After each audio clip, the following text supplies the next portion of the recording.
The eagle has landed, and it's time for another episode of A Little Off the Top with your host, Hannah. and Noah. We have a very special episode today for you all.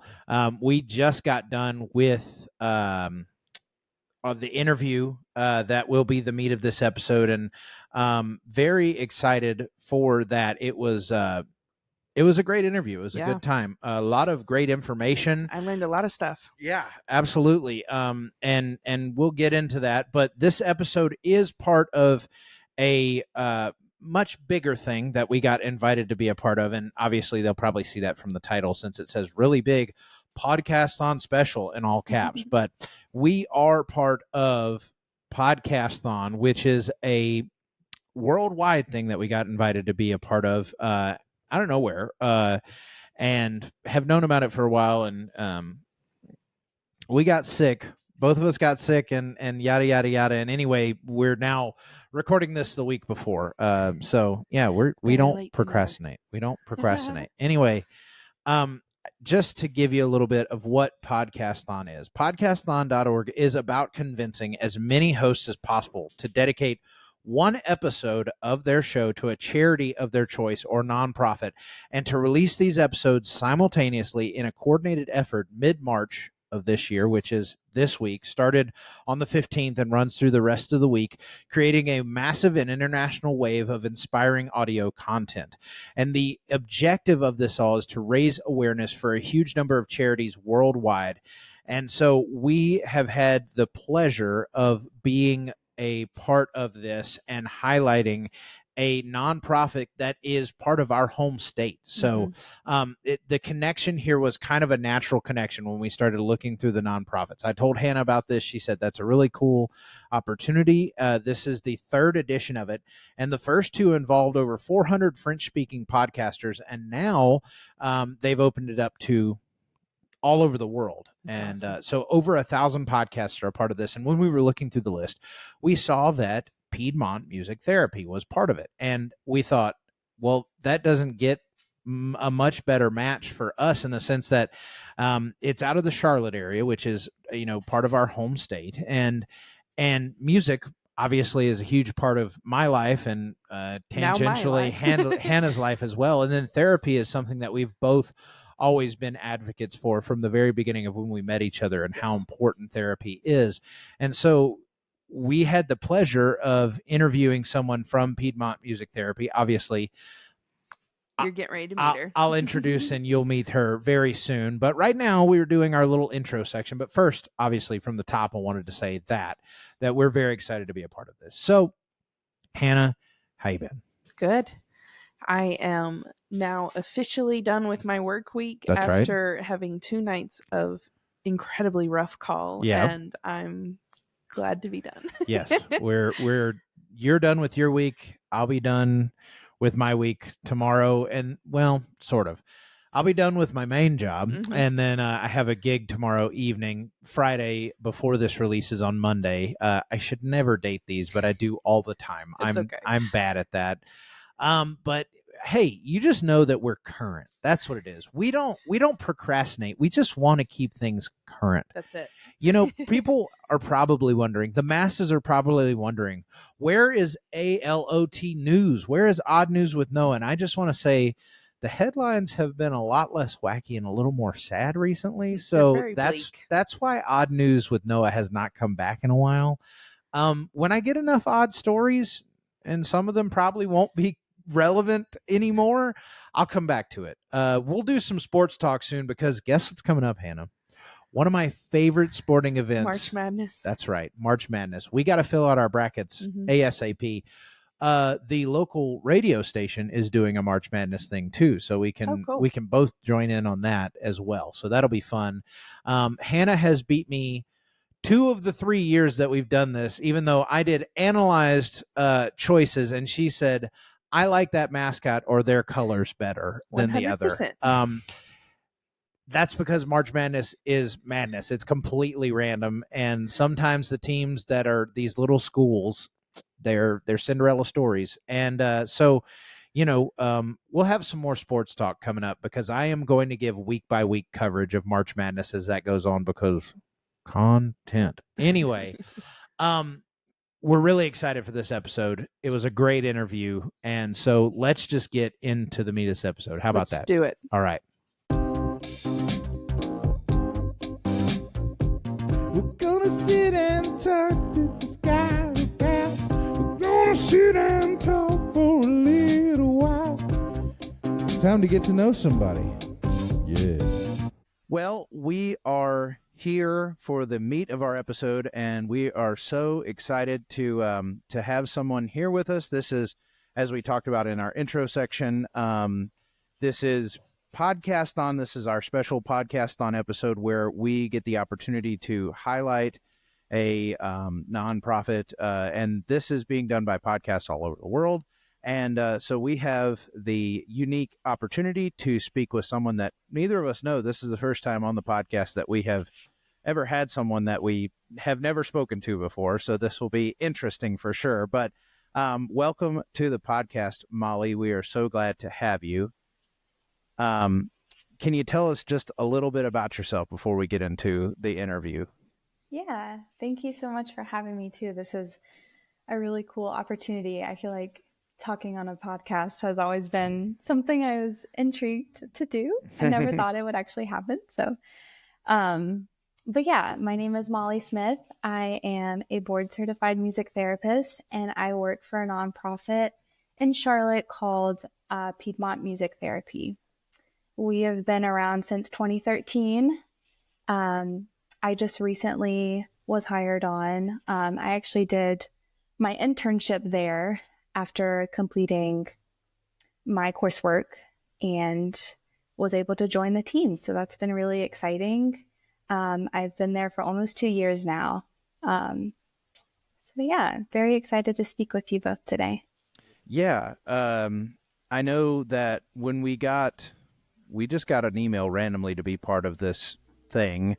And I get all kinds of random emails because the email that we have for this has studio in it, and so people automatically think like, oh, we should do some kind of advertising or blah blah. It's mostly junk. But then I saw this and I thought it was cool, and then I was looking through the list and saw a nonprofit that was not that far from where we call home. No, you're only about 2 hours away from us. We're up in the mountains, kind of close to Boone. And so when we saw Charlotte, we were like, hey, we know where that's at.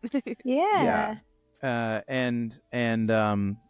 So we were like, well, and then I'm a musician. And so the mix of that and, being not far from home to the state, it's part of the state that we call home and stuff. So we thought, what a better match than that. And so I really hoped that I would get some kind of reply, and then, we all linked up and it all worked out in the long run. So thanks for being patient with us. We both got, we chatted and we had our first initial contact, and then we both got sick separately. And so it just took forever for this interview to finally happen. But we had ideas of grandeur that this was going to happen, like, at the end of January, so that we could, have it banked and ready. And now we're here, and next week is the week of Podcasthon, and we're doing this on the Thursday that, before the Monday that it comes out. But it's fine. Anyway, let's just get into the episode here, the interview here, our talking points. I kind of sent you a list of things that kind of give you a heads up on mostly what we're going to talk about. So I guess just start out with, what is, I know this is kind of a broad question and we'll try to get closer in, but what is music therapy? How does it differ from just, I don't know, music, people say music's my therapy, but like, what's the difference? Like, get us into that a little bit.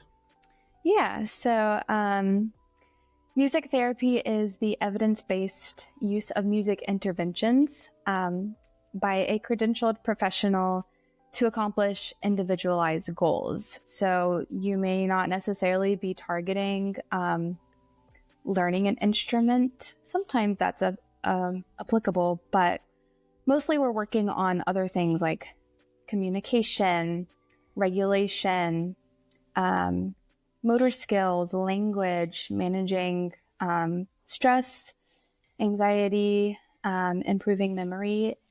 And it's very broad. Yeah, sure. And it definitely differs based on who you're working with.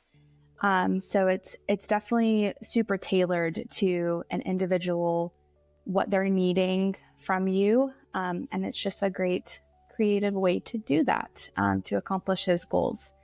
I'd say the biggest difference from just listening to music or like playing for yourself, I'd say it's very much interactive. And yeah, there's so many things that you can address in a music space. So yeah, I've seen some really interesting videos of like I don't know, an Alzheimer patient or something like that, and them getting music played to them from when they were young, and their whole demeanor changes. They light up, or these people, again, someone who's altered mentally, and they'll sit down and they'll go, I don't have any idea how to play this. And then they just play masterfully, and I'm sure that music therapy plays a role in all of that. Obviously I'm coming from a place of, I know bits and pieces from knowing people who went into this field, and stuff like that. But can you explain kind of, I guess, your role? What is your role in some of these things, and what does a day look like for you, Yeah. So there's a lot that goes into being a music therapist. I feel like people don't really fully grasp everything that we were responsible for. First, you'd start out with an assessment. So you're looking at their responses to different stimuli, maybe different preferences on instruments, looking at their skill levels across the whole wide range: motor, language, cognition, attention. And then from there, you're in charge of treatment planning, coming up with goals and objectives that you want to work on with this person, and then implementing that. And I always say there's always something to learn, always something to improve. Whenever I'm working with a person, whether it's an individual or a group setting, I'm just constantly assessing their reactions to what I'm doing. Are we having like a reciprocal interaction together, or, do I need to match more of what they're giving me? And then documenting, a lot of documentation. I'm sure. If you see changes in their affect or behavior, if, they shared a comment of like, oh, this song makes me think of back when I was young, or fond memory. So yeah, it definitely changes day to day. I'd say my week, my days never really look the same. Sure. Especially working within a private practice, I feel like that comes with a lot of unknown, a lot of flexibility. And, there's a lot of ebb and flow. Sometimes we only do like a short week series. If it's a group in the community, we might only see them for 4 weeks or 8 weeks. But yeah, typically it's assessing if I have new patients coming in, lots of planning and documentation for sure. Yeah. What ended up inspiring you to become a music therapist? Because I'm sure that was a lot of schooling and a lot of hard work, and it's not something that you just woke up one day and was like, hey, this is what I want to do. What was your path? Yeah, so growing up, I was always into music. I took piano lessons, and it was just always like a comfort space for me. And so I always knew that I wanted to do something within music, but I did not want to be a music teacher. I knew like performing as a musician wasn't always a steady thing. So actually in 10th grade, we had some counselors come in, our guidance counselors, to do like a career exploration kind of activity. And I just logged on to my laptop and I was searching for other careers in music, and music therapy popped up. I was like, whoa, what is this? Mm-hmm. I mean, this sounds just right up my alley.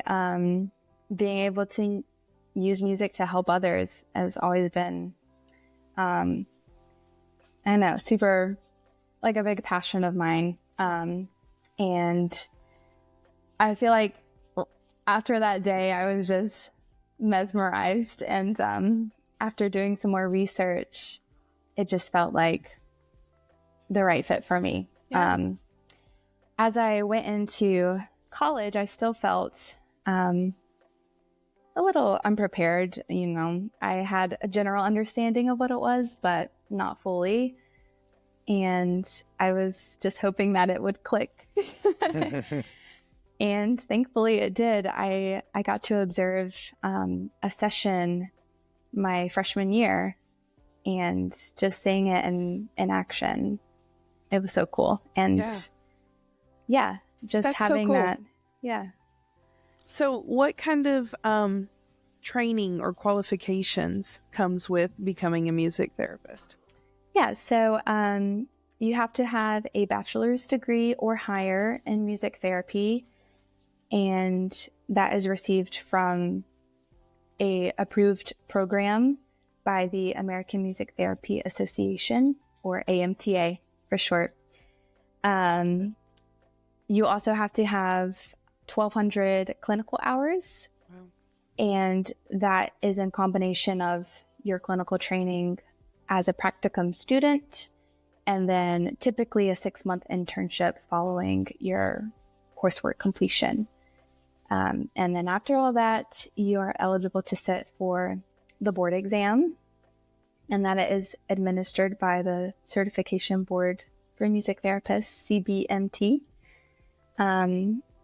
And then you can use the credential, MTBC, Music Therapist Board Certified, and begin practicing as a professional.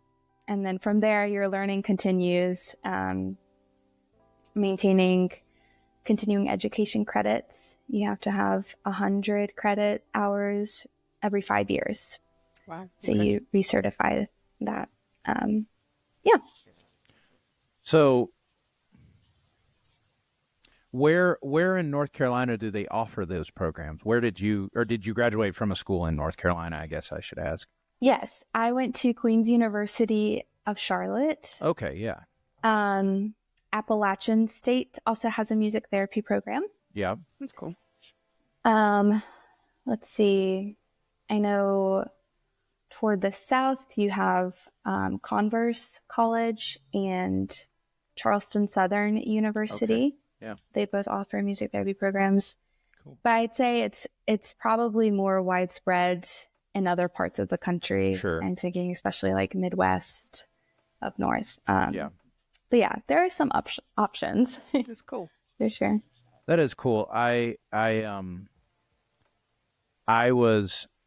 didn't major in music or anything like that, but in college I was around a lot of music majors because I was in the band. I was in a couple of different ensembles and stuff like that. And so, and then I knew some people from other schools, and where I'm not from North Carolina, I'm from Louisiana, and that was not really much of an option at any of the schools in Louisiana as of yet. And I think it's a growing, thing type of situation, but I've always found it to be incredibly interesting.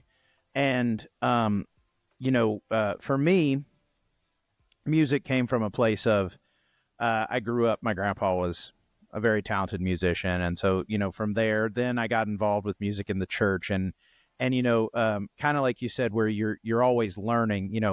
I went to seminary, and for that, you get a degree, and I got my degree in music, not music, in ministry leadership. So I got a master's in ministry leadership from there. And in that, you think, all right, I'm ready. And then you actually start doing work in the church, and you're nowhere close to ready. There's all the things that happen actually on hand. And I know Hannah kind of has talked about that before too, in her field, that there are definitely moments of, we didn't learn about this. Is there anything and this is kind of off script, but is there anything that you can think of immediately that comes to mind of a moment like that where you were like, oh man, I didn't learn about this, you know? Yeah, I definitely feel like I did majority of my learning during internship because you're just like thrown right into the mix. And yeah, I think that really taught me how to be super flexible. You know, as a college student, I always wanted to do everything by the book, you know, write out my treatment plan or session plan to a T.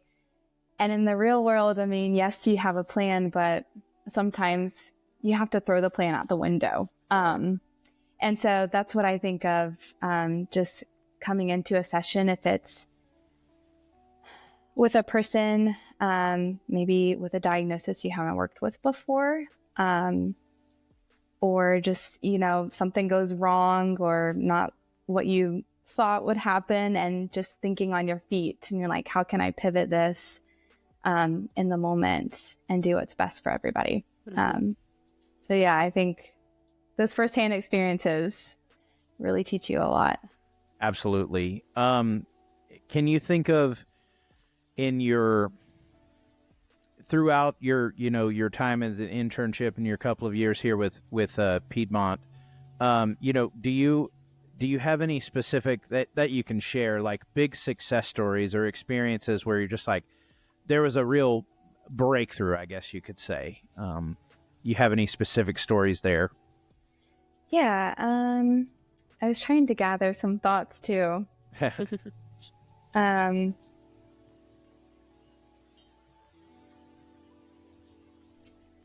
I will share, I had a 4-year-old with autism, and this was like my first client that I assessed on my own as freshly certified. And he was super resistant, you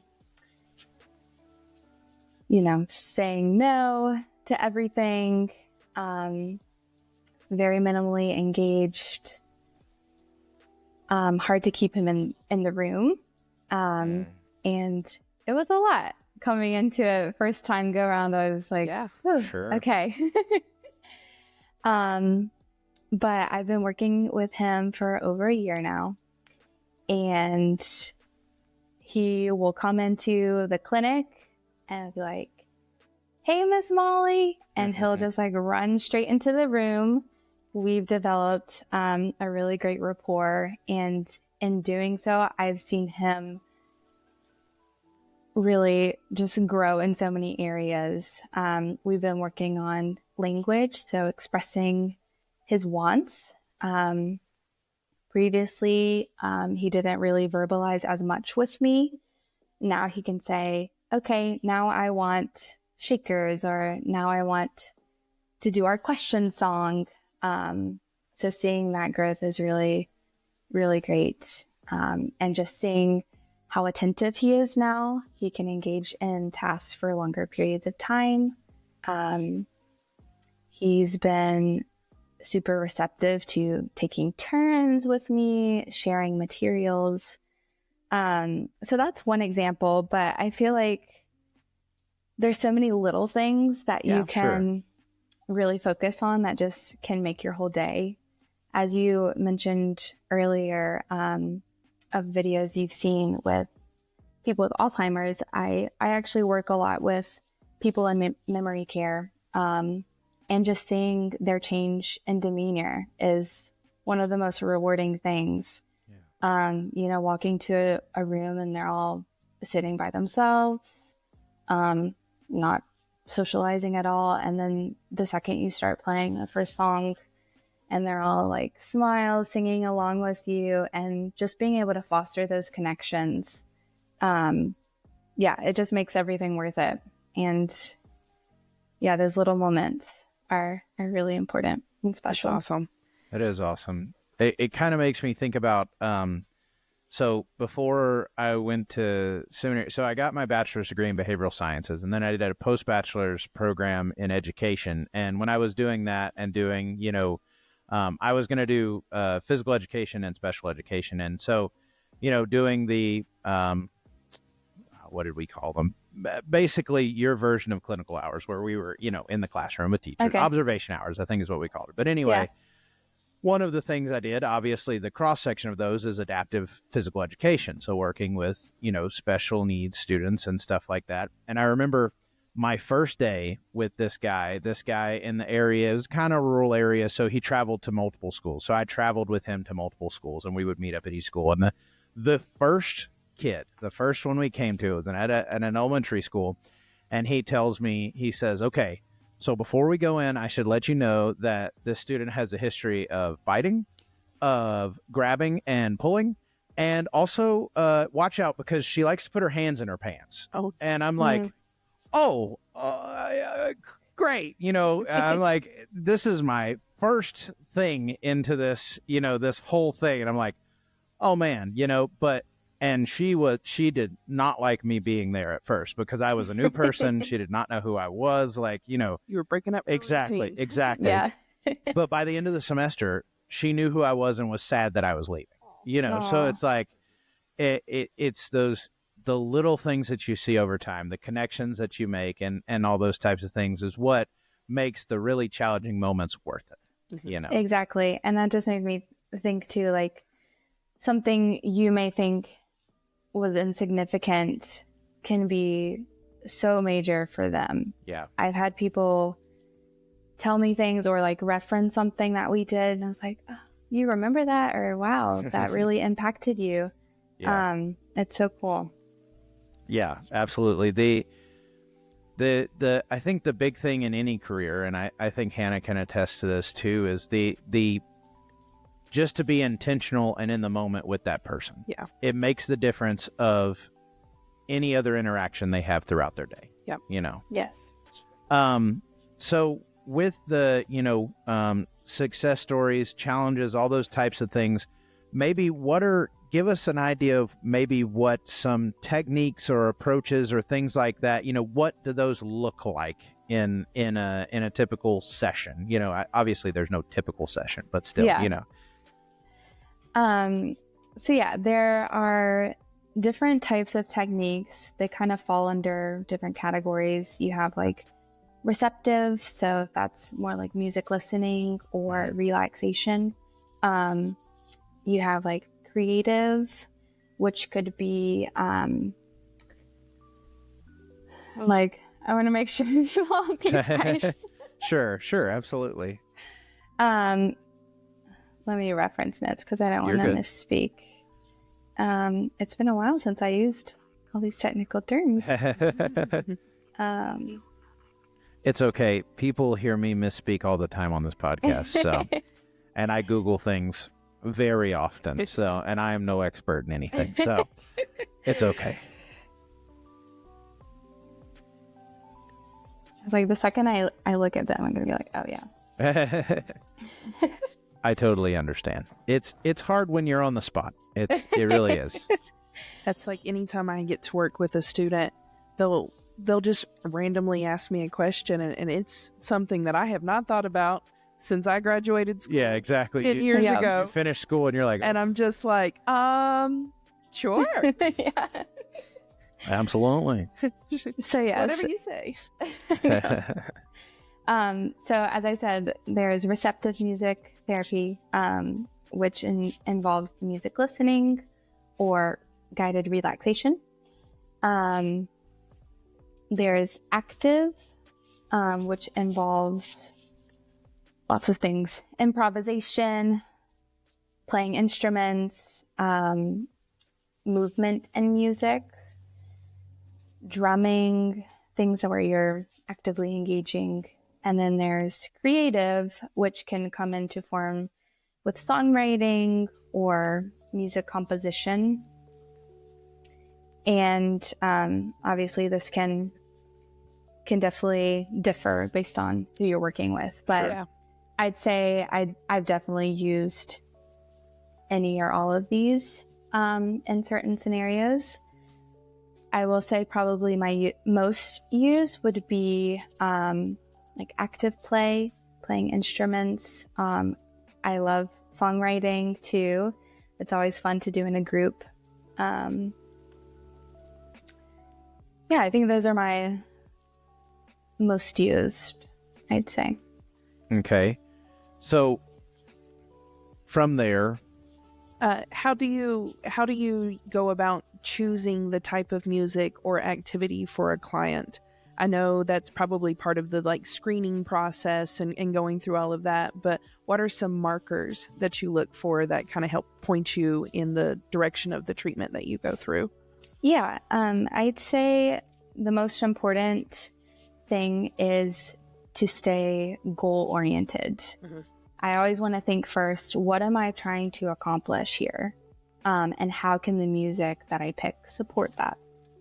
So always having that goal in mind first is very helpful. Using preferred music is a great way to really connect with your client, particularly with older adults in memory care. We want to use the music that they're most familiar with, which would be like songs of their teenage years or 20s. So always keeping that in mind too. Because, if you think of yourself as a person listening to your music, you have your preferences, things you definitely don't like. Yeah. And maybe different songs for different moods. But anyway, using preferred music. If I'm also stuck on like, how can I address this? I always lean on my coworkers too. A lot of times they have really great ideas, especially for those who have been in the field longer. Yeah. I may often seek out advice from other professionals, especially if, let's say, I'm working with a child who also has a speech therapist or occupational therapist. Sometimes there's a chance to collaborate on like, okay, if you're working on this in your sessions, maybe I can also incorporate that in a way. Even talking with family caregivers can be a great outlook. And then turning back to your research. Sometimes I'm like, okay, let me go to the site. There's so many sites with like intervention ideas that I will often use if I'm really in a place where like, okay, I don't really know what to do next. So those are all great tools. And I feel like the biggest thing is just trying things. Right. A lot of it is trial and error. You're going to just see what works best. Yeah. Right. And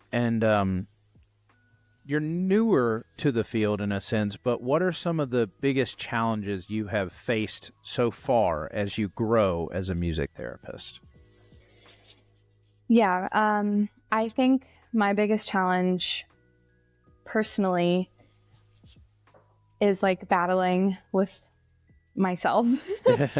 Being a newer professional, sure. I'm still figuring out things, and there's always going to be something to learn. Yeah. And so I think giving myself grace in that sense. Yeah. I feel like a lot of times I worry, if I'm doing enough for this person, am I making the right decisions for them? Or wondering if what I'm doing is actually making an impact. Sure. Are these skills and behaviors able to carry over in different settings? So I try to give myself grace. And I will say hearing positive feedback from parents and caregivers and clients themselves make the world of difference. And I'd say another huge challenge, and just in the field in general, is constantly having to advocate for what you do. And while I I think advocacy is super important, and that's only how we're going to keep growing. It can be tiring sometimes, especially if you're talking to a person who just does not understand, right. Or even, if you've been working with their loved one for a long time and they still don't understand what you do, or diminishing all of the work that goes into it. So that's, I think those are my big two challenges, for sure. Yeah, anytime you are dealing with the general public, especially when you're just getting started and you're doing something where you're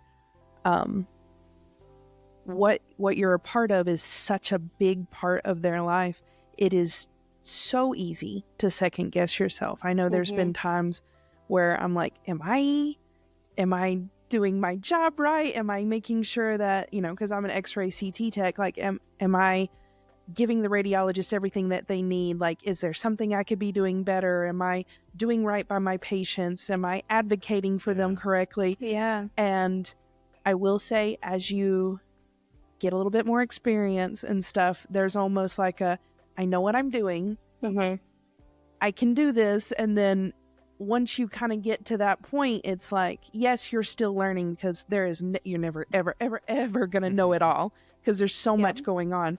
But once you get to that point and you feel that confidence in yourself, it makes even more of a difference to the people that you're affecting, because someone comes in, for instance, and they're terrified of what they're going to have done with me, because they're afraid it's going to be a cancer diagnosis, or they're afraid that this is going on. And being able to get on their level and explain what I'm doing, what we're going to be able to see, all of the different ways that this is the best thing for them, and just walking them through it with that confidence, it makes a total difference, because all of a sudden it clicks and they're like, oh, she does know what she's doing. She does, she's going to get the best scan for me, or she's going to get the best whatever. And then at the end, it's like, yeah, they're still anxious about their results, but I know that I got what I needed. And I don't know, just having that confidence, it's incredibly hard. Like, I've been doing it for almost 11 years, and there's still days I'm like, I don't feel like I know what I'm doing. But I think you'll learn as you get, more years under your belt, that you're like, hey, me compared to me 3 years ago, 4 years ago, is a completely different person. And I think that's such a cool experience when you're working with people and you get to see that growth in yourself. Yeah, absolutely. I mean, even thinking of starting out fresh as an intern, I feel like I've just grown so much, and being able to trust your gut. And even talking with some of my coworkers too. One of my coworkers brought up the fact that you are worrying about, wanting to provide the best services for your clients just shows how much you actually care about what you're doing. Yeah. And, some people don't. So, a lot of growth in that sense. And when I think about advocating, like on a personal level for myself, I can think of, people come from this mentality, being in ministry is very different than a lot of fields and a lot of, whatever.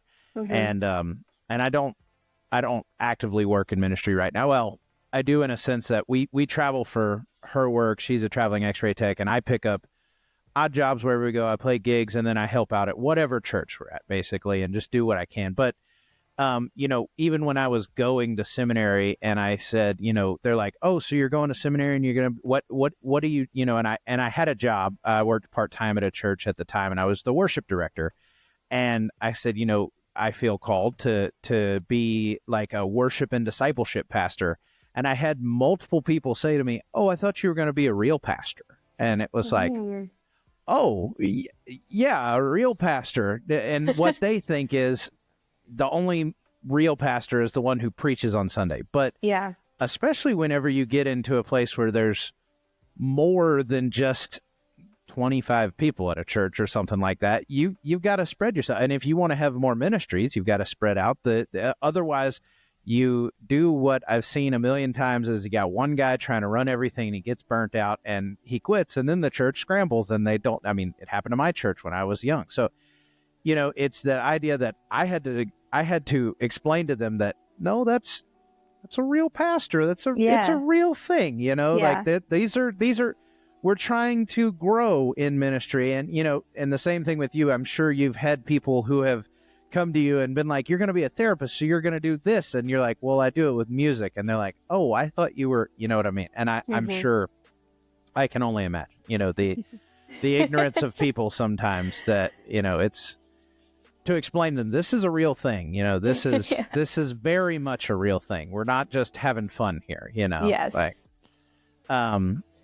so, I guess, talking about challenges and things like that, maybe on a more personal level with a client or, how do you handle resistance or maybe a lack of engagement in those sessions?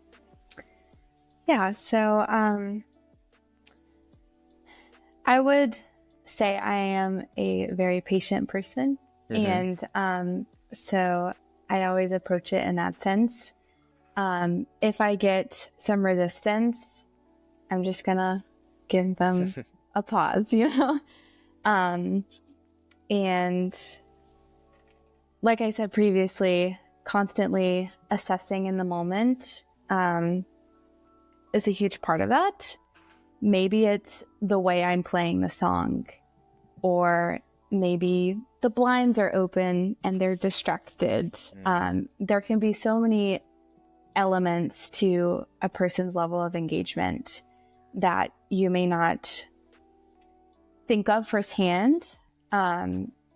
So if someone is being super resistant, I always just try to give them a little space, some patience, always trying to meet them where they're at. If they need a second to just take a few deep breaths, or if we just need to do something else entirely. And then as far as engagement, a lot of times people just need some repetition or a longer time to process what you're asking them to do. And so I usually don't give something up right away if they're not immediately engaged. I will typically try it a couple more times, see if there's a difference, and then reassess and go from there. Because a lot of times it may just be that they had a super rough day. Yeah. And, that's affecting their regulation or their ability to focus. So I try to be objective in that moment, like what little things I can change and see if there's a difference. But just trying to be flexible. How is, I'm sure that there are a lot of research and studies and all of this stuff, all of this new information that keeps coming at you. Because I know in the field of radiography or radiology in general, it's constantly changing. It's constantly moving. We're constantly getting new equipment. And I know that you do the continuing education just like we do. What is your biggest way that you stay informed about the latest research? Because I know that field is probably just blowing up and growing, and there's constantly new information coming at you. Yes, there is a ton of research. And music therapy started out in the 40s. And so since then, there's just so much that's been developed. Like you said, constantly new things coming out. There are two big publications in music therapy. There's the Journal of Music Therapy and Music Therapy Perspectives. So those are great resources if I'm ever interested in looking through articles to stay more up to date. But I feel like the most easy way is through continuing education. A lot of people will present their own research that they've done. Mm-hmm. So that's really interesting to hear about. I am also always, if there's a new diagnosis I have not worked with yet, I will typically look into the literature, see if there's any interventions that worked well, maybe things to avoid or just characteristics. But yeah, it's hard to stay up to date when there's so much out there to keep track of. And actually at PMT, we have weekly staff meetings, and they're all, we have like rotating things. And one of them is research. So getting in that at least once a month, where we can either look at research articles or even just reviewing terms, like research terms. And I've also been able to participate in some research studies, which have been super cool. Yeah. I did one in undergrad with a professor, and I also conducted one of my own research studies, like as a student.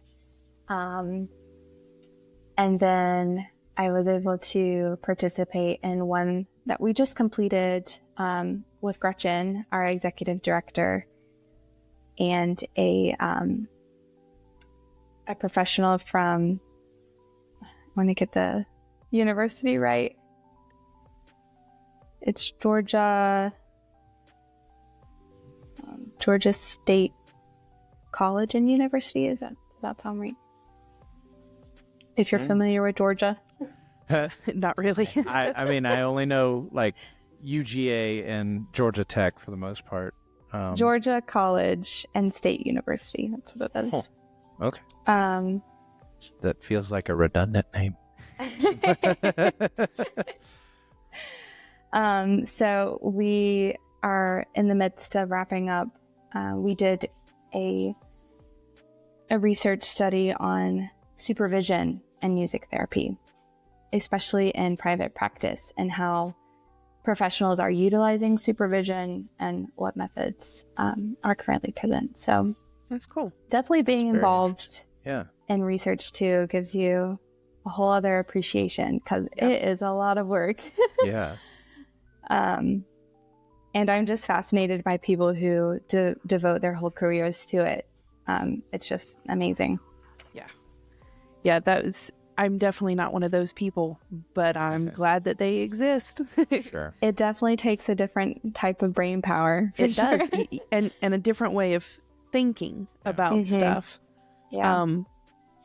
So let's spin it just a little bit. How does music therapy vary across different environments? I know your private practice, but like, for instance, if you're going to a hospital or into a school or a nursing home, how does that transfer? Like, what does it look like in different settings? Because I'm sure that's very different than just like an in-office, all of the different environments. Yeah. I will say, I feel like the biggest difference is the environment and maybe the types of goals that you're working on. Mm-hmm. If I think of going into a hospital, that may be a little more chaotic than, just sitting in one office space. You may only see one patient one time. Whereas like in a private practice, you have more opportunity to see someone over a longer stay. I have not had as much experience, I'd say, with like working in another setting. So I can't attest to like what a day-to-day would be. Sure. But I have had experience going out in schools and assisted living. Mm-hmm. And yeah, a lot of times it's getting the environment ready for your services. I've done a lot of groups in memory care units, and a lot of times you have to rearrange the group to make it more of a welcoming space so that everyone can see you. And, sometimes that's not an option. So you have to like work with what, you have. And yeah, I'd say there's been times when I was in a session and we were in like the room where they eat lunch. And so it was like directly attached to the kitchen. There's like a little kitchenette in the back, and had a staff member using a blender. And it was like, wow. Yeah. I've never had to deal with this. So there's a lot of different factors. I feel like, your techniques and your approaches definitely stay the same, your foundations within your music therapy practice. But yeah, just dealing with those environmental factors that you may not expect, I guess. A lot of thinking on your feet. Yes, for sure. So we don't want to keep you for too much longer, take out of your evening for too much longer. But, what would be some advice if someone's interested in getting into the field, or, what would be some advice for them to get started? What do you think, what would, if you were talking to your younger self getting involved, what would you say to them? I would definitely start with just doing some research, exploring different pages. I wanted to share too. There's the American Music Therapy Association website. It's musictherapy.org. Okay. It can be a little tedious to click through, but they've got great information on there for anyone interested in learning about music therapy and also how to become a music therapist. You can search for accredited programs on there. It's also a great tool if you're looking for an internship at that stage to find national roster internships through that resource. But yeah, I would say doing research, and I think just being prepared for everything that comes with it. I mean, there's a lot to it that people don't know. And yeah, you have to be super motivated for sure. It can be a lot of work. So I think if you're super passionate, really holding on to that and cherishing those success stories. And yeah, thankfully at Queen's University, I was able to start clinicals right away freshman year. I know that's not always the case for people, but I think definitely getting that hands-on experience can be super helpful, not only as your growth, but also as you figure out if this is actually the career path for you, if you actually enjoy it, being able to take what you're learning in class and apply it. I thought that was one of the most rewarding, but yeah, it helped me a lot as a student and my growth in that area. For someone who is going into this, it definitely takes a special type of person for sure. So what are some skills that you think are essential for a person getting into that? Not even necessarily what they're going to learn, but like just as a person, what are some things that you've learned, like, oh, it's a good thing I'm this way, going into this field? Yeah, I would definitely say being organized goes a long way. I definitely feel like having patience and caring for others, being able to show someone kindness and giving everybody, equal opportunities. I definitely feel like you have to be able to connect with so many different people, understanding your own biases and how that may impact your work. So I feel like being self-aware too. And then I also think just being willing to learn and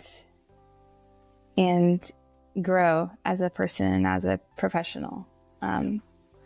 Being teachable is everything. Yeah, absolutely.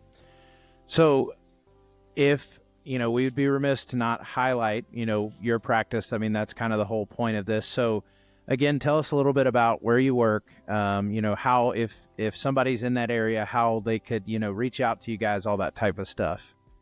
Yeah. So again, I work for Piedmont Music Therapy. We started in 2013 and we just recently became a nonprofit. So that's been super exciting. Yeah. We have a clinic in Charlotte. It's right off of Westinghouse Boulevard. So if you think Carowinds, it's kind of like right across from there. So we have individual sessions at our clinic. We also teach lessons. So if anyone's interested in learning an instrument, we have traditional and adapted lessons for anyone who is interested in that route. We also do a lot of work in the community. Gretchen always says, like, most of our bulk of our work is going out to different sites. So we have several partnerships in both North and South Carolina, since we're like right on the border. Sure. So we get to serve a lot of different communities, which is super exciting. A lot of times we will work with the Arts and Science Council of Charlotte to fund programs, maybe a short week series. We currently have one going on now. It's called Community Grooves, and it's free for the public. So we have different ages, groups for people to come and explore music therapy, music making, and I feel like we've been able to reach more people that way. Yeah. A lot of times we'll have people start out in a community group and then they come in to do individual sessions. So that's really exciting. But yes, you can look us up online at PiedmontMusicTherapy.com. We are also active on Instagram, Piedmont Music Therapy, and Facebook as well. And if anyone is interested, going to our website, you can subscribe to our newsletter. We update that every month with new things going on, and yeah, it's very exciting. That's Awesome. What I'm just curious, what instruments do you play, or instrument do you play? So I started out with piano. I'd say that's probably my primary instrument, but I feel like I lean more into guitar in sessions just because it's oftentimes more portable if you're running around and stuff. So those are my main two, piano and guitar. And I sing, obviously. Gretchen also plays viola. Oh, cool. We have another coworker. Her name is Gabby. She plays the trombone. Wow. Nice. So yeah, we've got a good variety amongst us. Yeah. But yeah, I'd say piano and guitar are typically most used. Cool. Well, thank you so much for joining us. We normally have an incredibly ridiculous question that we end interviews with people on. Okay. I won't submit you to that. How do you sign off on an email? Let's just do that. That's a much lighter one. Typically, I'll just tell you what we typically do. We typically get people, because we know them and we're okay to subjecting this to this, but we get them to give us their best impression of a hot dog man at a stadium. So like their best hot dog man call is what we typically end the interview with, but we won't subject you to that. So just give us your best sign off on an email and we'll just end it that way. Is this a sign off on like a professional email? Any email you want. Do it. Personal, just give your best sign off. All right. Oh. I know it's on the spot. So many things to say. Yeah. I usually end with, Best. Well, simple, straight to the point. That's right. We like it. Well, you know what, Molly? Best. And this has been another episode of A Little Off the Top with your hosts, Hannah and Noah, and our special guest, Molly. Thank you so much for joining us. And thank you, Molly, of course, for joining us. And if you enjoyed it, rate us 5 stars, all that good stuff. If they didn't enjoy it, what do they do, Hannah? They just ignore it. That's right. There's a million other podcasts. Move on. I mean, rate us 5 stars still and share it with someone you think that may like it. But anyway, that is another episode of A Little Off the Top. We'll see you next week. Bye-bye.